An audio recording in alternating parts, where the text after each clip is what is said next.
sat out the last game. Hey, what was that like? And then obviously take us to now you're eligible to play. Yeah, it wasn't as fun.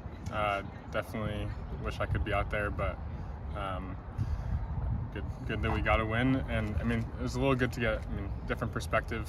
I've been playing a lot so far, so I definitely didn't like sitting out, but it was a different perspective. I got to take a step back and watch the game from a different viewpoint. So From that different perspective, because you are kind of calling some of the line there. What did you notice? I mean, what's working for you all in terms of that high line and obviously the shutouts? yeah, I think covering each other. There's a lot of, whenever someone steps in the back line, everyone else covers for them, and we're doing a good job of winning that first battle. But if we don't, then there's 3 or 4 other guys that are right there to clean it up. And then just in terms of the overlap, you've got the young guns, for lack of a better word. They're playing on the right side. Is there any? How do you think they're progressing? Obviously, it's good, but how are they progressing? And I mean, like Vargas playing up top there.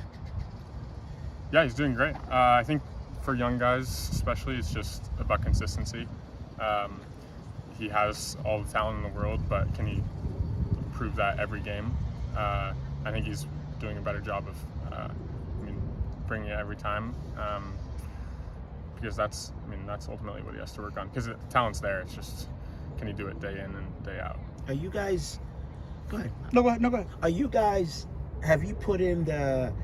You play from the back, but it looks like more times now you also have put in kind of the play to where you're kicking it not just downfield, but certain when teams are pressing. Is that now part of your arsenal to get the ball out of the back there? For sure, we got to mix it up, because if we only play short, then they're only gonna step with everything. So if they're coming, then we just dump it over the top, and then next time they won't be able to do that. They'll be a little more hesitant, and then there might be more spaces to play in between. You're a guy that seized the moment, and you took that starting position from Javier Arriaga. When you sit and you watch like ABC Soccer playing, does anything go through your mind in terms of like, hey man, I'm the starter, there's healthy competition? How does that go about in your mind? Yeah, that's a good question. I thought he did a great job. I'm rooting for him to do well, and ultimately, because he did so well, I do feel a little more pressure about my starting spot, but I think it is a good thing, because then I have to step my level up even more, and that'll only make me a better player in the end. So after the game, he talks about, I need more minutes, I need more play time. How do you take that when a guy, he has a good game, and then he also words it out vocally, to the press and stuff? You guys kind of talk about that, laugh about it. How does that work? I didn't see, but I think, he's a great player, so he does deserve to play in the MLS. But I think it's hard when Yamar and I had a great relationship this year, and a lot of shutouts. So it's tough to break into any lineup. I know that from last year, so it takes a lot of time and patience. Is that a maturity thing? Because every player wants to start. So clearly some players saying, hey, I want to see more minutes. That's not detrimental to the team as much as it is just about, hey, you know what, coach, when you get a chance, this is what I can do. Is that what that's more about? Yeah, not at all. Yeah, you're right. I think every player is thinking that all the time. They just want to play and help the team. You as the enforcer, I'm making up names for you all the time, but how much have you are you more calculating now, right, in terms of, like when you have to make that play, the maturity of like, let me go cover the space as opposed to the foul and things like that. In this year, as you've seen more time, how much have you